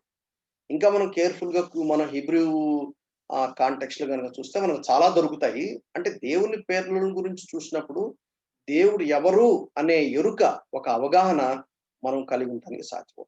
God is most high God, God who Cs, almighty God, God who lives for ever అనేది ఎలోహీం లోంచి కనీసం ఒక 4 మాటలు మినిమం మనం నేర్చుకోవడానికి సాధ్యమవుతుంది. ఇంకా మనం చాలా విషయాలు నేర్చుకోవచ్చు. ఒక్కొక్క మాటలో కూడా మనం కూర్చొని ఆ కాంటెక్స్ట్ అంతా మనం స్టడీ చేస్తామంటే చాలా విషయాలు మనం నేర్చుకుంటాం. చాలా విషయాలు మనం నేర్చుకుంటాం. అబ్రహాం యొక్క బైబిల్ స్టడీ చేసినప్పుడు నేను సర్వసాధారణంగా దాని మీద బాగా ఎక్సర్సైజ్ చేసినట్టుగా మనం చూస్తాం. మొదటిదేమో ఎలోహిం అనే విషయాన్ని మనం చూసాము. రెండవ దేవునికి ఉన్నటువంటి పర్సనల్ నేమ్ గురించి మనం చూద్దాం. నిర్గమకాండం 3వ అధ్యాయంలో మనకు తెలుసు, దేవుడు మోషేతో చెప్తాడు, ఫరోని కలవమంటాడు, నేను నా ప్రజలను ఐగుప్తు యొక్క బానిసత్వం నుంచి విడిపిస్తానని చెప్తాడు. అప్పుడు వాళ్ళు అడుగుతారు, ఎవరు నేను పంపించారంటే ఏం చెప్పాలి? వాట్ ఈస్ హిస్ నేమ్ అడిగినప్పుడు what shall I say to them అని 13వ వచనం అంటాడు. వాట్ అన్నప్పుడు relevancy of the name to their circumstances. అంటే అక్కడ క్యారెక్టర్ కానీ క్వాలిటీ కానీ ఎసెన్స్ ఆఫ్ ఎ పర్సన్ గురించి అడిగినట్టుగా మనకు అర్థమవుతుంది.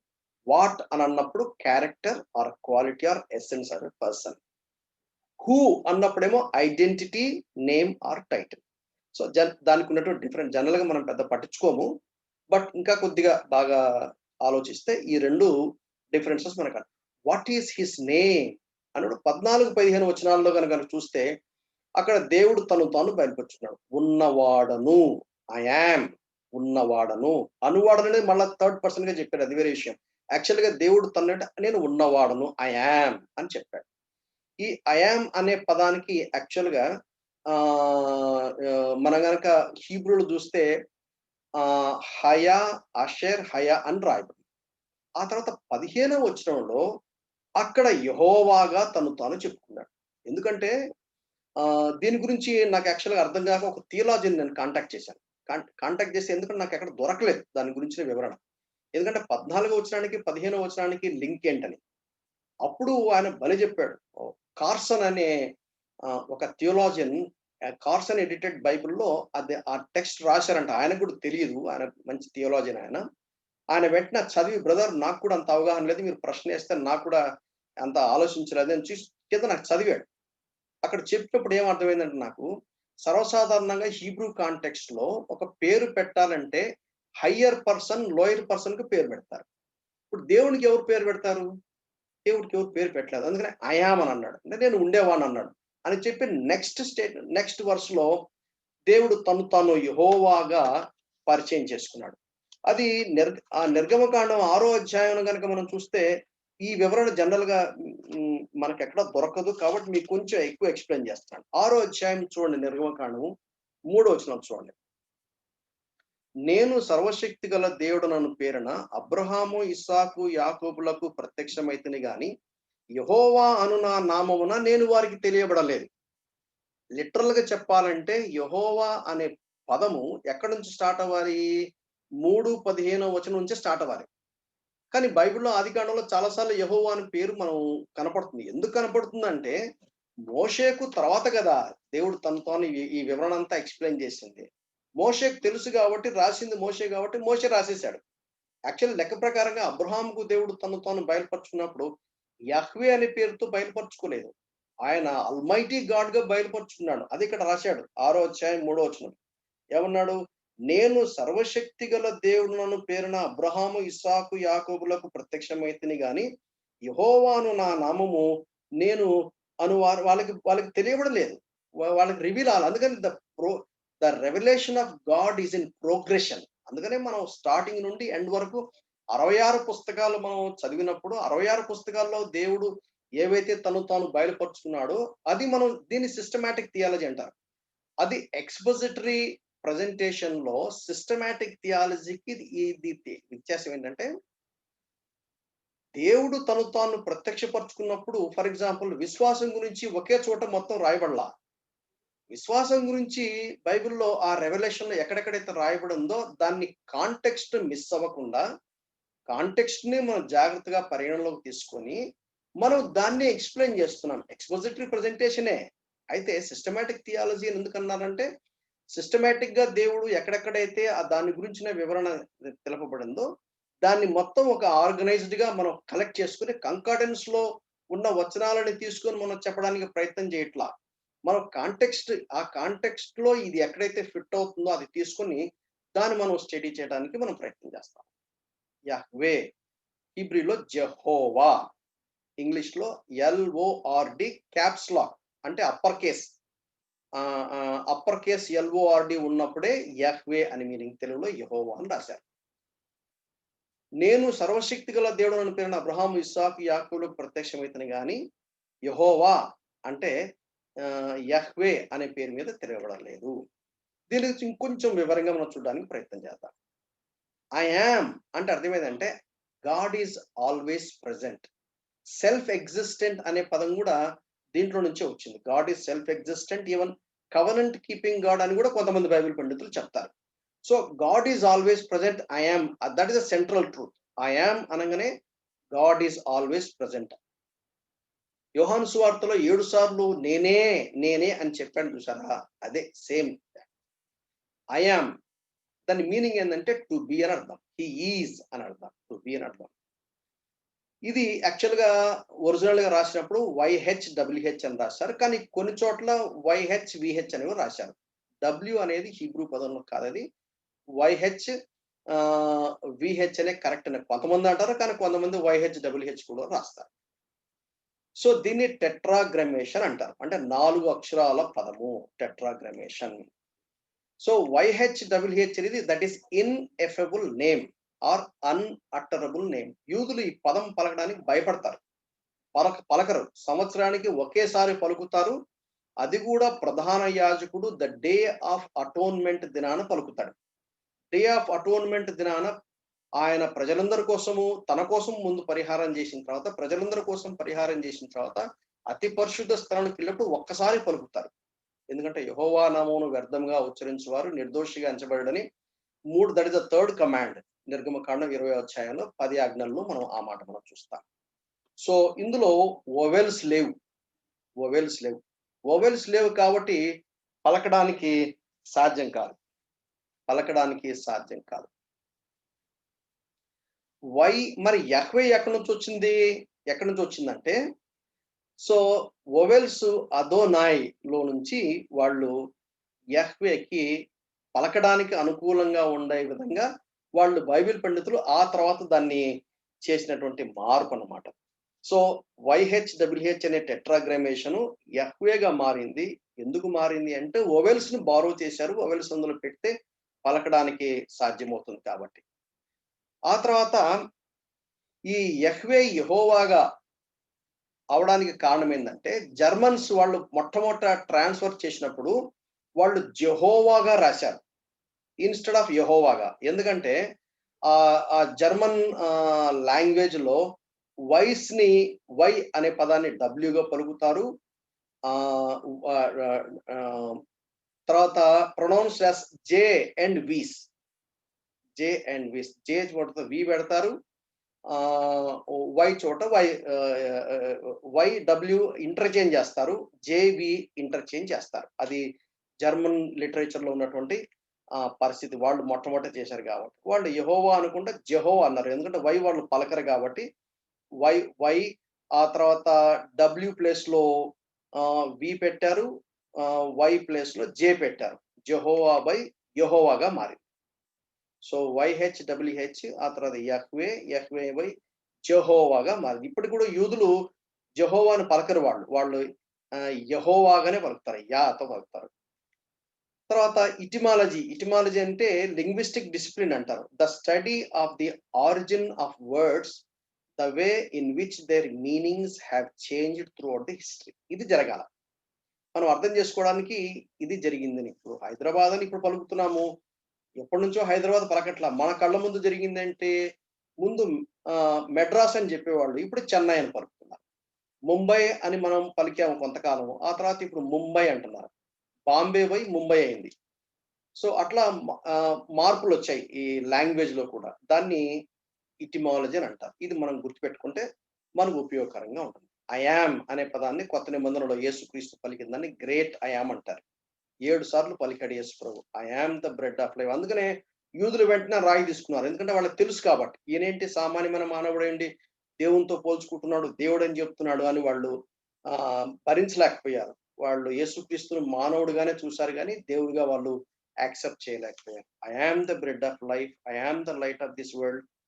ఐ యామ్ ఆహ్, అని 7 7 పదాలు పలికినట్టుగా మనం చూస్తాం. మనకు తెలిసిందే ఇవంతా కూడా. సో, కాంబినేషన్ ఆఫ్ యహ్వే గూడా చూసేసుకుంటే, మనకు ఈ సబ్జెక్ట్ మనం ఈ ఈ టాపిక్ మనకు కంప్లీట్ అయిపోతుంది. యెహోవా అంటే జెహోవా జైరే, యెహోవా ఈరే ఆదికాండము 22 అధ్యాయంలో ఆ మాటలు మనం చూస్తాం. 14 వచనం యెహోవా చూచుకొనును. ఆ సందర్భంలో మనకు అర్థమయ్యే పదం ఏందంటే, ఆహ్, లోక పాపులు మోసుకొని పోవు దేవుని గొర్రెపిల్ల. ఇస్సాకు బదులు ఒక గొర్రెపిల్ల అర్పించబడింది. ఆయన చూసుకునేవాడు. Lord will provide. He did that. యెహోవా జైరే. యెహోవా చూచుకునే దేవుడు. యేసుక్రీస్తు మన కొరకు సిలువలో అర్పించబడ్డారు. He took care of it. He provided. Is the God who provides. ఆ తర్వాత జెహోవా రాఫా నిర్గమకాండం 15:6 నిన్ను స్వస్థపరచు యెహోవాను నేనే. దానికి కండిషన్స్ పెట్టాడు. ఏమిటా కండిషన్స్? యెహోవా వాక్కును శ్రద్ధగా విని, ఆయన ఆజ్ఞలకు విధేయులై, ఆయన దృష్టికి న్యాయమైనది చేసి, ఆయన కట్టడలన్నీ అనుసరించిన యెడల. సో, యాకోబు 5:15లో ఆ విషయాలు మనం చూస్తాం. స్వస్థత గురించిన వివరణ అక్కడ మనం చూస్తాం. తర్వాత ఇంకోసారి ఎప్పుడైనా మనం స్టడీ చేయడానికి ప్రయత్నం చేద్దాం. యెహోవా నిస్సి 17:15 నిర్గమకాండం. The lord my banner. యెహోవా ఆయన నా జెండా. దేవుని కర్రను చేత పట్టుకొని పోయాడు. కొండ శిఖరం ఎక్కారు. మోషే చేతులెత్తాడు. ఆ చేతులు బరువెక్కినప్పుడు అప్పుడేమైంది? అహరోను హూరులు సపోర్ట్ చేశారు. ఈ వివరణ మనకు బాగా తెలుసు. అంటే గాడ్ మై విక్టరీ అని అర్థం. మనకు ఆ విషయాన్ని కూడా చాలా సార్లు మనం స్టడీ చేస్తాం. అంటే ప్రార్థనకు గుర్తుగా. అటు యెహోషువనేమో యుద్ధం చేస్తా ఉన్నాడు. ఇటు మోషే ప్రార్థన చేసినట్టుగా మనం చాలా సార్లు వీటి గురించి మనం స్టడీ చేస్తాం. యెహోవా నిస్సి అంటే మన యుద్ధాలు చేసేది ఆయనే. అంటే అటు విశ్వాసము, ఇటు క్రియలు 2 చాలా ప్రాముఖ్యమని దాని అర్థం. సో, అమాలేకులను సమూలనాశనం, అమాలేకులను శరీరమని దాని గురించిన వివరణ కూడా మనం సర్వసాధారణంగా మనం చెప్తా ఉంటాం. సో, ఈ సందర్భంగా అది మనం గుర్తుపెట్టుకోవాలి.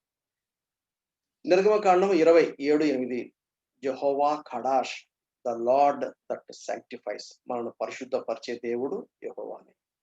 మనల్ని వేరుగా ఉంచేవాడు యెహోవానే. దేవుని కోసం మనం వేరుగా మనం బ్రతకాలి. I am holy, you should be holy అని అన్నాడు. God is the one who sanctifies us. ఆయన నన్ను పరిశుద్ధపరుస్తాడు. ఆయన వాక్యం నన్ను పరిశుద్ధపరుస్తుంది. ఆయన నా జీవితంలో పరిపరి విధాలుగా పనిచేస్తూ ఆయన పరిశుద్ధపరుస్తాడు. యెహోవా ఖడాష్ 4వది. యెహోవా షాలోమ్ న్యాయాధిపతులు 6వ అధ్యాయంలో మనం చూస్తాం. యెహోవా మాకు సమాధానకర్త, ద లార్డ్. అన్నీ నేను ఎక్స్‌ప్లెయిన్ చేయటం అనేది మనకు సమయం సరిపోదు.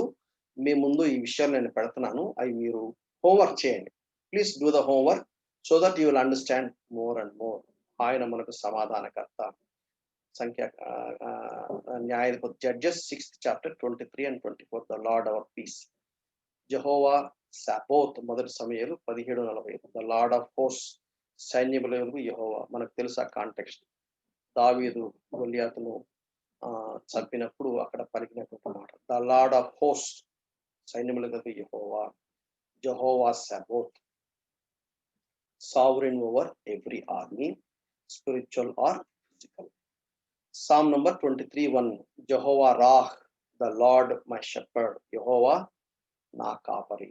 ఆయన మనకు కాపరి. దాని గురించి కూడా మనం చాలా సార్లు మనం స్టడీ చేస్తా ఉంటాం. అది 7వది. తర్వాత 8వది యెహోవా నాకే. యెహెజ్కేలు 7:9. అంటే స్మైట్స్ అని కొన్ని చోట్ల రాస్తారు. కొన్ని చోట్ల స్ట్రైక్ అని గాని, టు వూండ్ అని గాని, టు పియర్స్ అని గాని, టు కిల్ అని. నిన్ను మొత్తువాడు ఆయనే. యాక్చువల్‌గా మనము బీసీ 586లో దేవుని ప్రజలు ఆయన మాటకు వినని కారణం చేత ఆయనే మొత్తుతాడు. అంటే ఎవరిని వాడుకున్నాడు? ఆయన బబులోనీయుని నెబుకద్నెజరును వాడుకున్నాడు. ఆ కాంటెక్స్ట్‌లో వ్రాయబడినటువంటి మాట అది. యెహెజ్కేలు 7:9. అంటే దేవుడు తన ప్రజలను కూడా మొత్తుతాడు. ఎందుకు మొత్తుతాడు అంటే చెప్పిన మాట వినకుండా ఉన్నట్లయితే ఖచ్చితంగా they will pay for it. So, ఆ కాంటెక్స్ట్‌లో రాయబడిన మాట. ఇర్మియా గ్రంథం 51:56లో ద గాడ్ ఆఫ్ రికంపెన్స్, రీపేస్ అంటే ప్రతీకారము చేయు దేవుడు. ఇది ఏ కాంటెక్స్ట్‌లో? 539 బబులోనీయుల మీద ఆయన మరలా ప్రతీకారం చేసే దేవుడు. ఆ తర్వాత నెక్స్ట్ గవర్నమెంట్ నెక్స్ట్ మనకు తెలుసు 5వ అధ్యాయము 30 వచనంలో దానియేలు గ్రంథంలో మనం చూస్తాం. దేవుడు బబులోను రాజు యొక్క గర్వాన్ని అణిచి మాదీయులు, పారసీకులు వాళ్ళు ఏ విధంగా ఆక్రమించుకుంటారో దాని గురించిన వివరణ చూస్తాం. ఆ కాంటెక్స్ట్‌లో రాయబడింది ఆయన ప్రతీకారం చేస్తాడు. ఆయన దేవుని ప్రజలను పాఠాన్ని నేర్పుతాడు. అలాగే దేవుని ప్రజల మీద ఎవరైతే వాళ్ళు కక్ష పూనుకొని చేశారో వాళ్ళ మీద కూడా ప్రతీకారం చూపించే దేవుడు. 2 పక్షాల మన పక్షంగా, మన శత్రువుల పక్షంగా ప్రతీకారం చూపే దేవుడు అనే విషయం మనకు అర్థమవుతుంది. సో, ఇర్మియా 23:6 God our righteous, the lord our righteous, యెహోవా మనకు నీతి అనేది దేవుడు గ్యాదర్ చేస్తాడు. రిలేషనల్ వర్డ్ ఇది. అంటే యూదులని, ఇశ్రాయేలును గ్యాదర్ చేస్తాడు. గ్యాదర్ చేసి ఆయన వారి మధ్యలో కాపురం చేస్తాడు. వారి మధ్యలో నివసిస్తాడు. అది బహుశా బైబిల్ పండితులు దీన్ని ఏమంటారంటే బహుశా 1000 ఇయర్స్ రీయిన్‌కి సంబంధించినటువంటి కాంటెక్స్ట్ అయి ఉండొచ్చు అని అంటారు. The lord our righteousness. తర్వాత చివరిగా Jehovah Shammah, the lord is there. ఇది కూడా అదే కాంటెక్స్ట్. హెచ్‌కేఎల్ చిట్ట చివరి మాట ఇది. Talks about god is going to be with his people always. Jehovah Shammah, ఆయన తన ప్రజల మధ్యలో నివాసం చేసేవాడు, ఆయన వారి మధ్యలో కాపురం ఉండేవాడు. ప్రకటన గ్రంథము 22వ అధ్యాయాన్ని కూడా ఇటువంటి వివరణనే మనము చూస్తాము. సింబాలిక్ నేమ్ ఫర్ యెరూషలేం అని కూడా చెప్పొచ్చు. తర్వాత షమ్మా అని అన్నప్పుడేమో దేర్ అని మీనింగ్. షామ్ అంటే to be or to extent అని అర్థం. సో జెహోవా జైరే, యెహోవా చూసుకుంటాడు. The lord will provide. Jehovah Rapha, స్వస్థపరచు యెహోవా నేనే, యువర్ హీలర్. జెహోవా నిస్సి, యెహోవా నా ధ్వజము, యెహోవా మై బ్యానర్. జెహోవా కడాష్, మిమ్మల్ని స్వస్థపరచు యెహోవాను నేనే. God is the one who sanctifies us. Jehovah Shalom, ఆయన మనకు సమాధానకర్తగా ఉంటాడు. The lord our peace. Jehovah Sabaoth, యెహోవా ఆయన సైన్యముల యెహోవాగా ఉన్నాడు. జెహోవా రాహ్, యెహోవా నా కాపరి. జెహోవా నాకే, యెహోవా నిన్ను మొత్తువాడు. యెహోవా ప్రతీకారం చేయువాడు. యెహోవా ఎల్ మొలాం, God is the one who recompenses. తర్వాత Jehovah Tsidkenu, the lord our righteousness, యెహోవా మనకు నీతి. జెహోవా షమ్మా, యెహోవా ఉండు స్థలము, the lord is there. So అది రెండవది. మూడవది అదోనాయ్. దేవుడికి ఉన్నటువంటి 3 పేర్లు. ఒకటి ఎలోహిం, యహ్వే, మూడవది అదోనాయ్. యహ్వే అనే పదాన్ని పలకడానికి యూదులు భయపడి దాన్ని సబ్స్టిట్యూట్ గా వాడతారు, అదోనాయ్. ఈ అదోనాయ్ అనే పదం మనకి ఎక్కడ కనపడుతుంది? ఆదికాండం 15:1 మనం చూస్తాం. 2వ వచనం, అందుకు అబ్రహాము ప్రభు అయిన యెహోవా, అక్కడ ప్రభు అని రాయబడింది చూసారా? సో యెహోవా ప్రభువు అంటే అదోనాయ్. అక్కడ యెహోవా అనే పదేమో జెహోవా. దాన్ని వాళ్ళు సబ్స్టిట్యూట్ గా చేసినప్పుడు ఏం చేస్తారు వాళ్ళు? అదోనాయ్. అదోనాయ్ అన్నప్పుడు క్యాపిటల్ ఎల్ ఉంటుంది, ఓఆర్డి లోయర్ కేస్ ఉంటుంది అనమాట. గ్రీక్ లో కురియోస్ అంటారు. ఓటీలో 434 సార్లు రాయబడినట్టుగా మనం చూస్తాం. సో ఇది అదోనాయ్. అదోనాయ్ అంటే ప్లూరల్. అదోనే అంటేనేమో ప్లూరల్, సింగులర్ ఏమో అదోన్. అదోన్. సో అదోన్ అన్నప్పుడేమో హ్యూమన్ కు వాడతారు. ప్లూరల్ అదోనాయ్ అన్నప్పుడేమో అది దేవునికి వాడతారు. ఇది గుర్తుపెట్టుకోవాలి. ఎందుకంటే ప్రభు అనే పదం మనుషులలో కూడా ఉంటుంది. ప్రభు అంటే లార్డ్ అంటే కోర్టులో జడ్జి గారు ఉంటారు. ఎస్ మై లార్డ్ అంటారు. ఒక మనిషి ఆయనకి వాడినప్పుడేమో అదోన్ వాడతారు. దేవుడికి వాడినప్పుడేమో అదోనాయ్ వాడతారు. ఇది మనం గుర్తుపెట్టుకోవాలి. మనుషులు వాడినప్పుడేమో ఎల్ లోయర్ ఎల్ ఉంటుంది, అప్పర్ ఎల్ ఉండదు. బైబిల్లో మనం చదువుతున్నప్పుడు అట్లాగే చూడాలి. క్యాపిటల్ ఆర్ ఉంటేనేమో, క్యాపిటల్ ఎల్ ఉంటేనేమో దేవునికి వాడాలి. లోయర్ ఎల్ ఉంటేనేమో మనిషికి వాడాలి. అలాగే గాడ్ అని రాసినప్పుడు లోయర్ కేస్ జీ పెట్టినప్పుడేమో ఈ భూ సంబంధమైనటువంటి దేవుళ్ళు, దేవతలు, రకరకాల వ్యక్తులకు వాడతారు. Capital G, god of the Bible గురించి మాట్లాడేటప్పుడు ఎప్పుడు క్యాపిటల్ జీ వాడాలి, కానీ లోయర్ కేస్ జీ వాడకూడదు. విషయాన్ని దయచేసి గుర్తుపెట్టుకోండి. అదోనాయ్ అంటే లార్డ్, రూలర్, ఓనర్ అని అర్థం. It describes the function of God. అంటే God is in authority over all. What God does, దేవుడు ఏం చేస్తాడు? God is sovereign, God is always control. That is about Adonai. God is a ruler and God is the owner. And ఆయన మనకు ప్రభు, ఆయన మనకు గురువు అనే విషయాన్ని మనం గుర్తు చేస్తుంది. అదోనాయ్ 3 పదాలు చూశాను. యాహ్వే ప్రభు, capital L, capital O, capital R, capital D. రెండవది అదోనాయ్ అంటే ప్రభు. తెలుగులో ఇంగ్లీష్ తెలుగు రాష్ట్రం 3ని ప్రభునే రాశారు, కానీ ఇంగ్లీష్ లో కొంచెం వ్యత్యాసం కనపడుతుంది. హీబ్రూలో చాలా వ్యత్యాసం కనపడుతుంది. తర్వాత క్యాపిటల్ ఎల్ఓఆర్డి రాసినప్పుడేమో used for God, lower case L O R D రాసినప్పుడేమో యూస్డ్ ఫర్ హ్యూమన్స్. ఆ విషయాన్ని మనం గుర్తుపెట్టుకోవాలి. సో ఎలోహిం, యాహ్వే, అదోనాయ్ గురించి కొంచెం క్లుప్తంగా మనం చూసాం. సో ఒకసారి మనం రీక్యాప్ చేసుకుంటే, మొదటిగా మనం ఏం చూసాము? Reality of God, cosmological argument, teleological argument, anthropological argument, ontological argument. Special revelation లో ద లివింగ్ వర్డ్ యేసుక్రీస్తు, రిటర్న్ వర్డ్ బైబిల్. ఆ తర్వాత theories concerning God, agnosticism, skepticism, relativism, rationalism, evidentialism, fideism, experientialism, consent of notion, pragmatism, atheism, pantheism, polytheism, dualism, monotheism, deism and theism. తర్వాత రెండోది మనం ఏం చూసాము, God's personal nature లో God is spirit, God is life, God is intelligent, God is emotional, God is purposeful, God is active. God's greatness లో God is self existent, self sufficient, eternal, omniscient, omnipresent, omnipotent, sovereign, transcendent, immanent, glorious, immutable, infinite, beyond full comprehension. అది God's greatness లో చూసాం. God's genuineness లో మనం ఏం చూసాం, God is holy, God is righteous, God is true, God is faithful. God's piety అంటే god is love, God is merciful, God is gracious, God is patient అని చూసాం. తర్వాత మూడోది మనం ఏం చూసాము, ఎలోహిం. ఆ ఎలోహిం కి combination El Elyon, El Roi, El Shaddai, El Olam. ఆ తర్వాత యహ్వే, జెహోవా, దాని కాంబినేషన్ ఏం చూసాము, Jehovah Jireh, Jehovah Rapha, Jehovah Nissi, Jehovah Kadosh, Jehovah Shalom, Jehovah Sabaoth, Jehovah Raah, Jehovah Nakeh, El Gmolah, Jehovah Tsidkenu and Jehovah Shammah. ఆ తర్వాత మూడోది Adonai, ruler, lord or owner. Talks about the description of God, what he does అనే విషయాన్ని మనము చూసాం. So దేవుని గురించినటువంటి వివరణ మనము గుర్తుపట్టేది చాలా కష్టము. పూర్తిగా గ్రహించకపోయినా మనం కొంచెమైనా ఎరగాలి, మనం కొంచెమైనా తెలుసుకోవాలి అనే విషయాన్ని మీకు సాధ్యమైనంత వరకు తెలియపరచడానికి ప్రయత్నం చేశాను.